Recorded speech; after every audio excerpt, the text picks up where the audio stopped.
ورحمة الله وبركاته.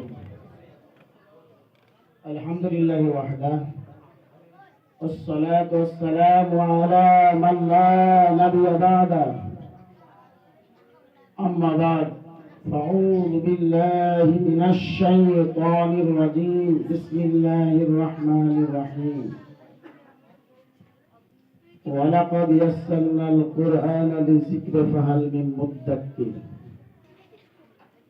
وعن عثمان رضي الله عنه قال قال رسول الله صلى الله عليه وسلم خيركم من تعلم القرآن وعلمه. رب اشرح لي صدري ويسر لي أمري واحلل عقدة من لساني يفقهوا قولي. سبحانك لا علم لنا إلا ما علمتنا إنك أنت العليم الحكيم. ربي زدني علما. সম্মানীয় আমার বসে থাকা বিভিন্ন জায়গা থেকে আগত সম্মানীয় অতিথিবৃন্দ, ছাত্র ছাত্রীর অভিভাবক অভিভাবিকারা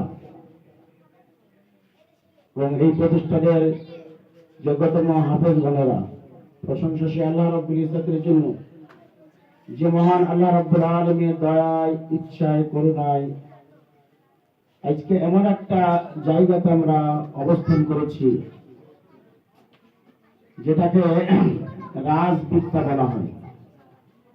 পৃথিবীর শ্রেষ্ঠ শিক্ষা হচ্ছে কুরআনুল কারীমের শিক্ষা। সেই জায়গাতে যে আমরা উপস্থিত হয়েছি, যে আল্লাহ রাব্বুল আলামিন আমাদের এত ব্যস্ততার মধ্যে যে আসার সুযোগ করে দিয়েছেন, সেই মহান আল্লাহ রাব্বুল আলামিনের শুকরিয়াতে আমরা সকলে একবার অন্তরস্থল থেকে বলি আলহামদুলিল্লাহ।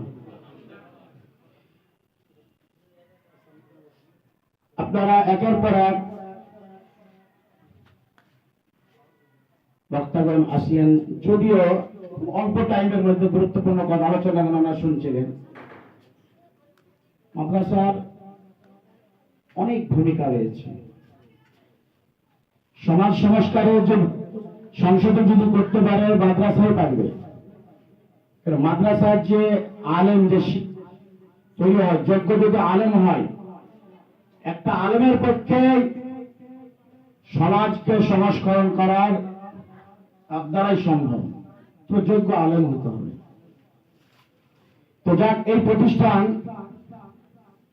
ভাট্টার বুকে, এটা ভাট্টার এলাকার মানুষের জন্য একটা গর্বের বিষয়। ভাট্টাতে শিশু মাদ্রাসা আছে, এটা আমাদের জন্য গর্ব। ভাট্টা আজিজিয়া হাই মাদ্রাসা, এটা আমাদের জন্য গর্ব। আরো যে সমস্ত নার্সারি আছে, এগুলো আমাদের শিক্ষা প্রতিষ্ঠান, প্রাইমারি বলে সবগুলো আমাদের প্রয়োজন আছে। এই মাদ্রাসাটা কিন্তু ভাট্টাতে একবার চালু হয়েছিল, যে কোনো কারণে এটা উঠে গেছে। এটা শূন্যস্থান ছিল বড় ধরনের একটা জিনিস হওয়ার পর উঠে যাওয়া, এটা খুবই দুঃখজনক।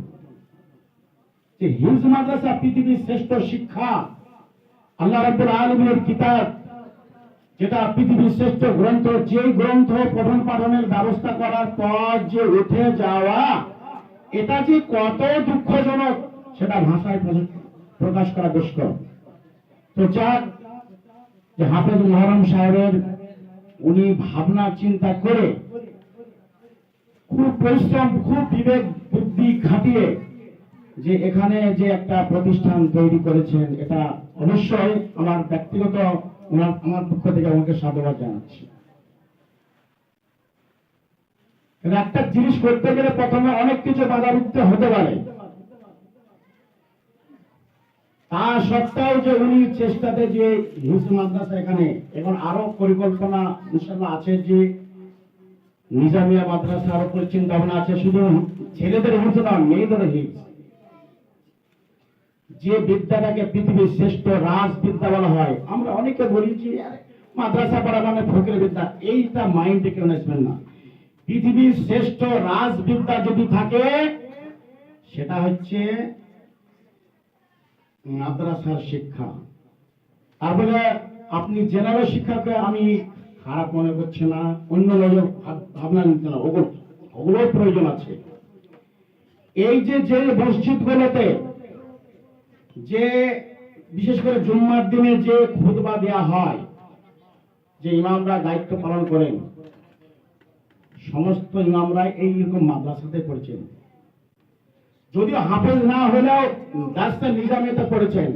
আর হিফজ হলে এটা তো যে একজন আলেম হওয়াটা যে হাফেজ হওয়াটা যে কত দরকার, যারা আলেম তারাই জানে। আমরা হয়তো মনে করছি আমাদের কটা কোরআন মুখস্থ আছে, ইমামতি করতে যে আমাদের সমস্যা হয়ে যাচ্ছে, কিন্তু যারা হাফেজ বলেন তাদের কোনো সমস্যা নাই।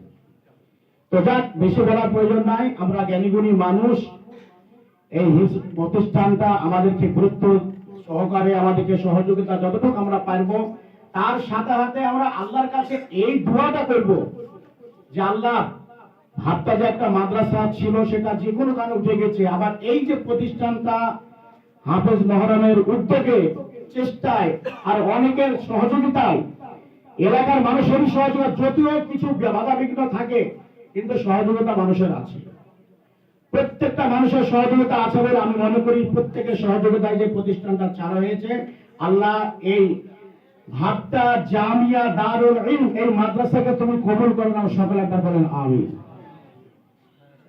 এই যে হিফজ, এটা একটা গাছ লাগানো হয়েছে, এটা একটা গাছ। এই যে বাচ্চাগুলো হচ্ছে ফুল, এখান থেকে ফল হবে। যারা 30 পারা কোরআনকে কমপ্লিট করবে, করে এখান থেকে যাবে। তাহলে বলেন তো, এই গাছ লাগানো হয়েছে, ফুল ফুটছে, ফুল থেকে তো ফল হয়, ফলটা যেন আরো সুন্দর হয়, ভালো হয়, মজবুত হয়, তার জন্য অনেক অর্থের দরকার আছে। তাই এতটা অন্তর মানুষকে আমি বলবো, আমরা যতটুকু পারবো সহযোগিতা করব, টাকা পয়সা দিয়ে বলেন, কোন বুদ্ধি দিয়ে বলেন, আরো কোনো বিভিন্ন দিক দিয়ে আমরা সহযোগিতা করব। আমাকে খুব ভালো, আমার ব্যক্তিগত আমাকে ভালো লাগে যে এখানকার সকালবেলা যখন ফজরের নামাজ পড়ে যখন মসজিদ থেকে বেড়ানো হয়, বিভিন্ন পাড়া থেকে ছেলে মেয়েরা একবারে বোরকা পরিহিত অবস্থায়, একজন মহিলাদের যেভাবে একটা ড্রেস থাকা দরকার সেইভাবে একবার বোরকা পরিহিত অবস্থায় চেহারা ঢেকে যে মাদ্রাসার মসজিদে, ভাবটা পশ্চিমপাড়া জামে মসজিদের যে ইমাম সাহেবের যে বাড়ি, ওই বাড়িতে যে অল্প জায়গাতে যে এলাকার মেয়েরা পড়াশোনা করার জন্য আসে, এটা কত সুন্দর লাগে বলেন। বিভিন্ন পাড়া থেকে এই যে ড্রেস নিয়ে এই বাচ্চারা পড়াশোনা করার জন্য গঙ্গাপুর বলেন, শঙ্করপাড়া বলেন, ভাবতা উত্তরপাড়া বলেন, আর বিভিন্ন জায়গায় দেবকুণ্ড থেকে বলেন, তারা অনেকে সাইকেল চালিয়ে আসে, দেখতে কত সুন্দর লাগে। এই বাচ্চারা অনেক সময় দেখা যায় আমি চিন্তায় পড়ে যাই, শুধু ভাবতা বলে নয়, প্রত্যেকটা জায়গাতে ইমামতি করার জন্য কাকে দেবো, আজকে একটু খুব গুরুত্বপূর্ণ কাজে খুঁজে বেড়াতে হয়। তো এই বাচ্চাগুলো একদিন কাজে লেগে যাচ্ছে, বিশেষ করে আমরা অনেক জায়গায় হয়তো যাওয়ার খুব দরকার, এই বাচ্চাদেরগুলোকে হয়তো অনেক যখন তাদের ছুটি থাকে বলি, বাবু আজকে মাগরিবের নামাজটা পড়ে দিও। বলেন তো, এই যে বাচ্চারা, অনেকে হয়তো বলে যে বাচ্চা দিকে এরকম মুসল্লি আছে, আরে ওকে দিয়ে নামাজ পড়ালেন, তার মানে ইমামকে দ্বারা অবস্থারা হচ্ছে। আমি তো মনে করি প্রত্যেকটা যারা মুসল্লি সবাইকে ইমাম পেছনে থাকবে, তাকে দিয়ে ইমামতি করার অভ্যাস তৈরি করা দরকার। অনেক অধিকাংশ মুসল্লি তারা তকবীর দিতে পারে না এখন, তার মানে এটা আমাদের, এটা হয়তো অনেক সময় দেখা যায় যে দোয়া পড়ানোর জন্য একবার প্র্যাকটিস করার জন্য কি করা হয় না, যে দোয়া গুলো ধরবো, মুসল্লিরা দেখছে ও মসজিদ আর যাওয়ার অন্য মসজিদ দিকে, মানে শিকার মানসিকতাই নাই। আমি তার মানে এদিকে আমি খারাপ বলছি না, আমাদেরকে শিকার মানসিকতা তৈরি করুন, শিখতে হবে, জানতে হবে। উতলুবুল ইলমা মিনাল মাহদিল আলাদ, মায়ের কোল থেকে নিয়ে মরার আগে পর্যন্ত শিক্ষার কথা রাসূল আমাদেরকে বলে দিয়েছেন। অতএব সম্মানের প্রত্যেকে আমি মনে করি এই প্রতিষ্ঠানটা ভাবতা এলাকার মানুষের জন্য অত্যন্ত মানে গর্বের বিষয়, উপকার বলে আমি মনে করি। কারণ এই প্রতিষ্ঠানটা উঠে গেছিল, এবার উঠে গেছে। শিশু মাদ্রাসা বলেন, অন্য মাদ্রাসা সব প্রতিষ্ঠান চলবে, তাহলে আরো ভাবতা তো মর্যাদা বেড়ে যাবে। শিশু প্রতিষ্ঠান একটা বিশাল চলছে, ভাবতা আজিজিয়া চলছে, নার্সারি চলছে, তার সাথে যেটা পৃথিবীর রাজবিদ্যা সেটাও চলছে। তাহলে আল্লাহ তো রহমত, বিশেষ রহমত আমাদের উপর আরো বেশি হবে। তাহলে বলেন আমাদেরকে এই প্রতিষ্ঠানটাকে বিভিন্নভাবে সহযোগিতা করার জন্য এগিয়ে আসতে হবে। তার সাথে আমাদেরকে যারা কোরআন পড়া জানি না তাদেরকে কোরআন পড়ার নিজে প্রবণতা তৈরি করতে হবে। ওয়ালাকাদ ইয়াসসারনাল কুরআনা লিযিকরি ফাহাল মিন মুদ্দাক্কির, সূরাতুল কমারে আল্লাহ রাব্বুল আলামিন বলেন কোরআনকে আমি আসান করে পাঠিয়েছি, বুঝার জন্য, জানার জন্য আসান করে পাঠিয়েছি। হালমি মুত্তাকি কেউ আছে? এটা এ নিয়ে চিন্তাশীল কেউ আছে কি? চিন্তা ভাবনা করবে। وعن عثمان رضي الله عنه قال قال رسول الله صلى الله عليه وسلم خيركم من تعلم القرآن علمه। পৃথিবীর বুকে শ্রেষ্ঠ ওই ব্যক্তি যে নিজে কোরআন শিখে অপরকে শিক্ষা দেয়। তাহলে যে নিজে কোরআন শিখে আর অপরকে শিক্ষা দেয় সে হচ্ছে সব থেকে শ্রেষ্ঠ। তো যাক, আজান দিচ্ছে, আমি আর বক্তব্য বাড়াচ্ছি না। এখন পরিশেষে আমি এটাই বলবো, এই প্রতিষ্ঠানের যারা হাফেজ, যারা গার্জেন আছেন, তাদেরকে আমি মনে করে বলবো যে চেষ্টা করবেন এই হাফেজ থেকে আলেম বানানো।